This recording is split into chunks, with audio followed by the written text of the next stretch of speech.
like to thank you all for coming here today. Come together to remember Lupe Armendariz, or as most of us knew him, Lupe. Lupe was born on April 24th, 1969 in Bakersfield, California, the son of Fidel Armendariz Rodriguez and Maria Leticia Perez Armendariz. He married his wife, Cynthia Cuevas, on March 1st, 1992. He passed away on Friday, October 21st, 2022, at Liberty Hospital in Liberty, Missouri. He's survived by his wife, Cynthia, his son, Luis Fidel, and Lou Andrew, and his mother, Maria, and his two sisters, Marina Armendariz and Karina Chihuahua. He was preceded in death by his father, Fidel Armendariz. As we take a moment to think about Lupe and who he was, many of us saw him from a different perspective and thus saw different qualities in him. If you were a part of his family, you probably saw him as a loving and dedicated husband and father who worked hard to take care of his family. And it wasn't just his family. He treated everybody like they were family. If you worked with him, you probably saw a diligent and skilled worker with decades of experience who always cared about safety of himself and others, always cared about the customer, always did a good job, very dedicated. Or if you're like myself, you probably knew him through our association with the local congregation of worshipers. And in that, I saw so many of those qualities that we admired as a reflection of his worship to his God. But one way or another, we knew him. And there were other things we knew about him. We knew he loved sports, especially the Lakers, the Raiders, the Jayhawks. He always loved camping and fishing. He loved his family. He loved family gatherings. Always was spending time there. Yes, many things he loved and would bring a smile to his face, but for me, the things that I always saw that would really make his face light up, it was his family, especially his boys. He loved his boys, always telling something about his boys and what they were doing. The other thing was often when we had a chance to talk and he would reminisce about his younger days, when he had more ability to serve his God the way he really wanted to. And that meant a lot. But however we knew him, from whatever aspect of his life, no doubt we'll remember his generosity, his big kind eyes, and that soft-spoken voice, and that coy little half grin that he always had. Never quite a smile, but you knew it was Lupe. And his unique ability to make you feel like you were a close friend, even if he hardly knew you. Yes, many wonderful qualities we will remember. And those are good things to remember. Because as we're here today, obviously we're here because it's a sad occasion. And we're grieving. And grieving, unfortunately, is part of life in this system of things. Because we do lose loved ones. And that grief can be intense, and it can take quite a while to recover from. So, especially when we think of the family, remember them. Give them that comfort, because we need that. We're all needing that as we think and remember Lupe. But you know, the grieving is something that has been a part of us as humans since the beginning of time. As soon as we started losing ones, we grieved the loss. Even in Bible times, there are many records of ones who grieved the loss of their relatives. For instance, the faithful man Jacob. Notice how the Bible describes his reaction when he heard the report that his son Joseph had died. At Genesis 37, 34, and 35, we read, "With that, Jacob ripped his garment apart and put sackcloth around his waist, and he mourned his son for many days. And all his sons and daughters kept trying to comfort him, But he kept refusing to take comfort, saying, I will go down into the grave mourning my son. And his father continued weeping for him.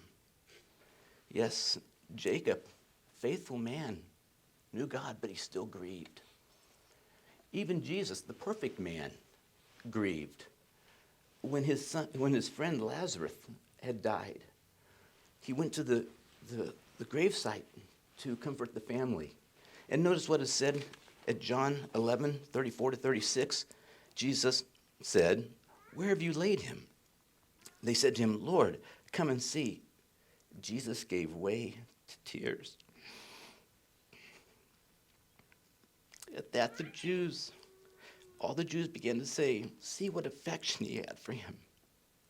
Yes, Jesus had a real affection for Lazarus, and so he grieved, and he did his best to comfort the family there. And Jesus' actions there were just a reflection of his father Jehovah's feelings towards us when we go through similar things. Jehovah wants to be there to comfort us. In fact, notice what Psalms 34:18 says. Jehovah is close to the brokenhearted. He saves those who are crushed in spirit.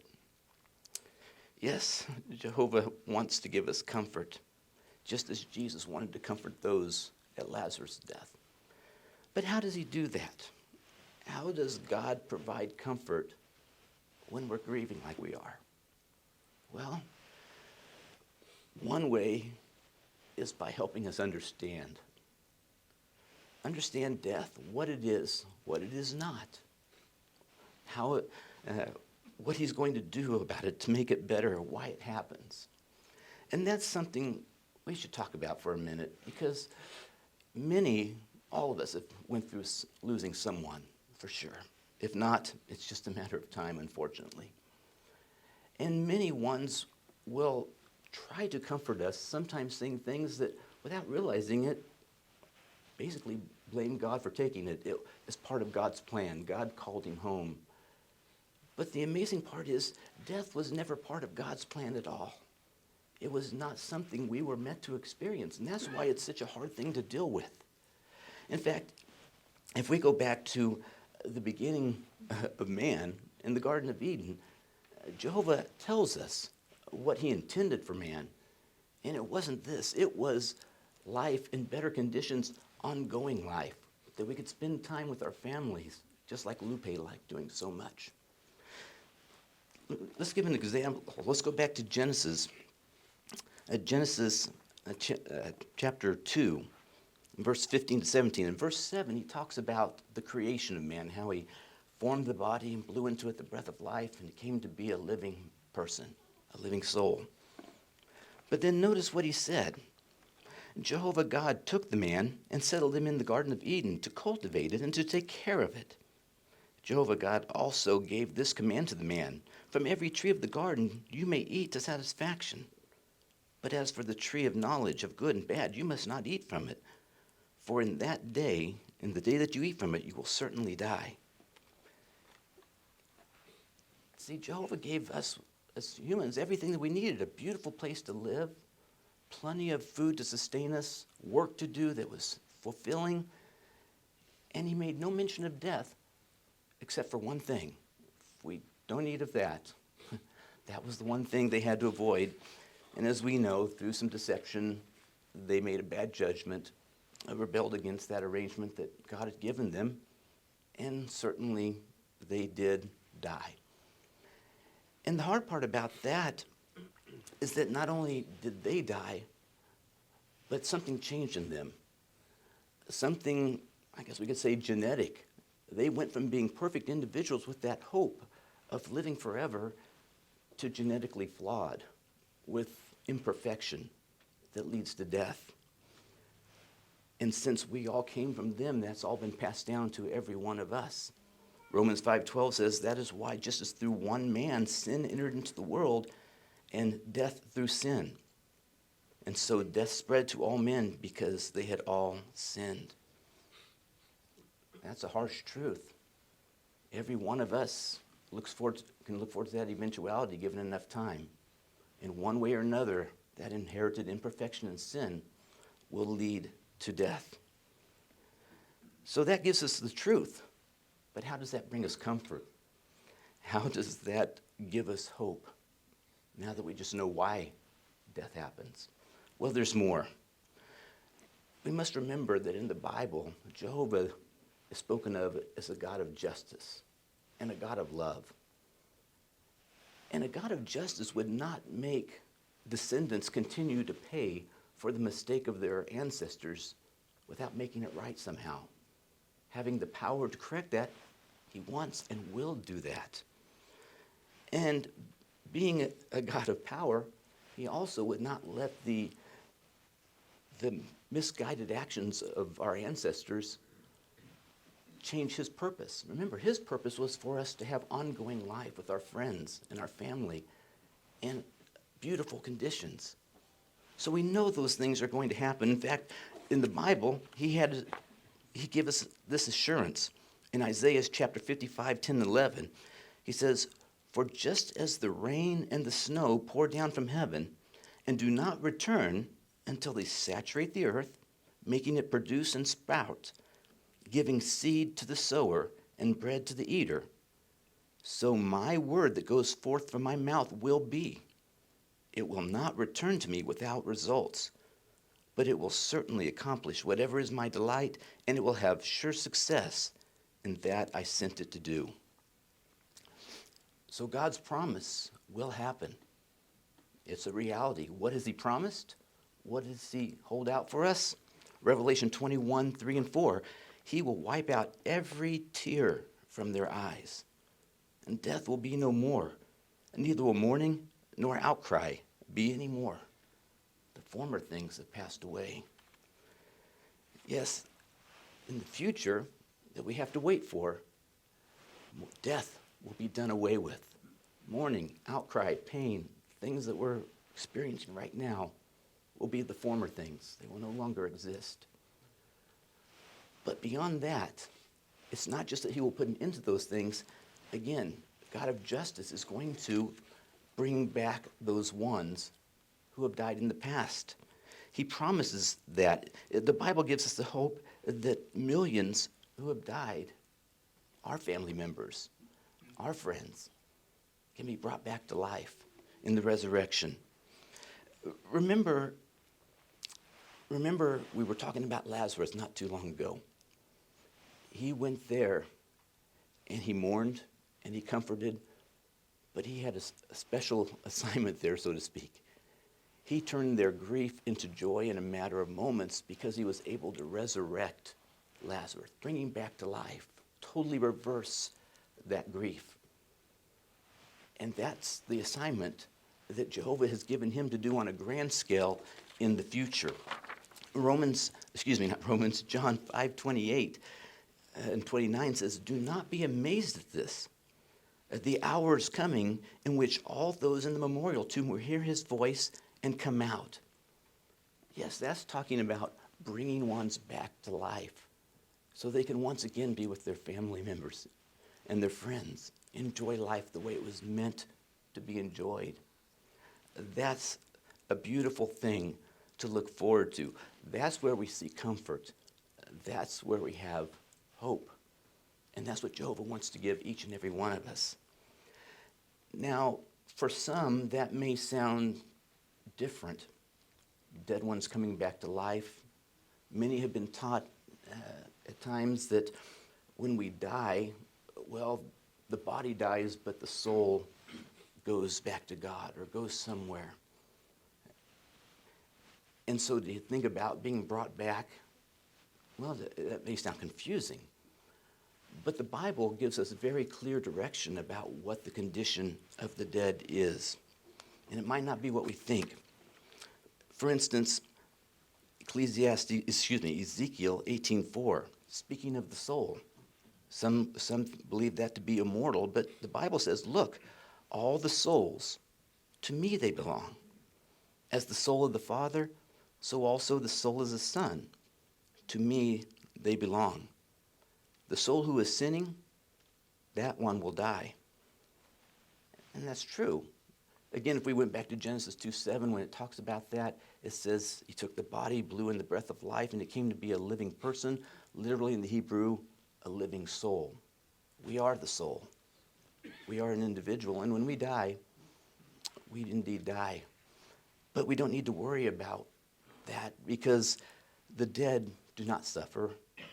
They wait. They wait for that time when that resurrection will happen. Ecclesiastes 9:5 says, "For the living know that they will die, but the dead know nothing at all, nor do they have any more reward, because all memory of them is forgotten."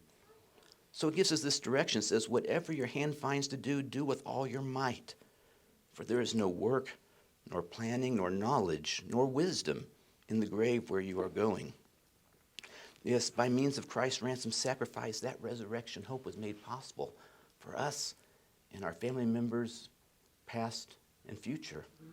What a wonderful hope that is. Yes, that's where we find comfort. That's where we find hope. Christ's sacrifice paved the way for us to see our loved ones again. So for those ones that are in the grave, for ones like Lupe, it's more like coming home from a hard day's work and going to sleep. But instead of waking up and going back to the grind of work and this system, he will wake up. But he will wake up in an earth that's the way God intended it to be, like the Garden of Eden. And he'll be there with his family and his friends. And they'll be able to enjoy all those things that he loved, the hiking, the sports, together without worrying about time, running out of time, that precious thing that we all want more of. So that's important for us to remember. That's what the God of the Bible wants. That's what Lupe knew. But that's the future. Here, now, we still have to deal with things that happen, the reality, the sadness, the grief. So how can we benefit each other by being here today? Well, we can comfort one another. We can show that love. Funerals tend to make us think about life a little bit more, how temporary it can be, how fragile it can be. You know, we may have the best plans laid out, but in reality, none of us know exactly what's going to happen tomorrow. So what do we do now? In fact, the Bible even makes mention of that. At Ecclesiastes 9:11 it says, "I have seen something further under the sun, that the swift do not always win the race, nor do the mighty win the battle, nor do the wise always have the food, nor the intelligent always have the riches, nor do those with knowledge always have success, because time and unexpected events overtake them all." Yes, again, that's what we know it to be a fact, isn't it? Time and unforeseen occurrences can affect us all. So the reality of death can motivate us to think about what we're doing with our lives. You know, we can think about when our time comes to have somebody speak of us, if the system goes on. What would they say about us? What would we be remembered for? More importantly, what will God remember about us? What will he think of our actions? By the way we live our lives, we can make a good name with God. But that's something we have to think about every day, and it's important. Very important. In fact, if we were to turn back just a few pages in the Bible to Ecclesiastes chapter 7, verses 1 and 2 tells us this: "A good name is better than good oil, and the day of death is better than the day of birth. Better to go to the house of mourning than to the house of feasting, for that is the end of every man, and the living should take it to heart." That might sound a little confusing at first. Why is it better to go to the house of mourning as compared to the house of rejoicing? Well, we think about that at the beginning of a life. A new baby is born. That is indeed a joyous event, and we are happy. But what do we know about that child? What will it become? What will it do? We don't know. But at the end of a life, especially a life that's paid attention to God and his standards and what he wants, we can look at that life and see meaning. We can see those qualities that endear us, like the ones that Lupe had. We can see those things and rejoice in what they had become. And that's why verse 4 goes on to tell us, the heart of the wise one is in the house of the mourning, but the heart of the stupid one is in the house of rejoicing. So that's the encouragement we can all take away from this. Think about what we're doing with our lives and how we can make them better. Make the changes we need to make a good name with God. That's so important. If we do that, we'll be doing what Jesus later spoke about in Matthew when he said we'd be storing up treasures in heaven. Because those are the things that are everlasting. Things in this system, they're temporary. Temporary at best. We know that. But with God, there are wonderful things ahead. And understanding the hope of that resurrection, understanding what happens at death and what Jehovah has put in place to make it right for us, that is a wonderful thing. And that can be a strong motivator for us to learn his will and to do it. But in the meantime, we can take this occasion to comfort one another, to remind each other of that hope, the love that we have for one another, the love that God has for us, the things he wants us to know and remember. Yes, we can remember the words at Psalms 9 and 10. Jehovah will become like a secure refuge for the oppressed, a secure refuge in times of distress. Those knowing your name will trust in you. You will never abandon those seeking you, O Jehovah. Yes, that's the kind of God Jehovah is. That's what he wants to be for each and every one of us in this difficult time. And we can help each other with that. So each day, let us prayerfully go to Jehovah, talk to him, and petition him for the strength and endurance to continue on to heal until he brings about the permanent solution by means of his kingdom. And that kingdom, remember, that will put an end to mourning, death, outcry, and pain forever, and open up a beautiful life for all those who have made a good name with God. Well, thank you for taking a few moments to, again, remember Lupe and the things that he would want us to know. We're going to ask Brother Craig Cochran if he would say a closing prayer for us and then offer an announcement or two.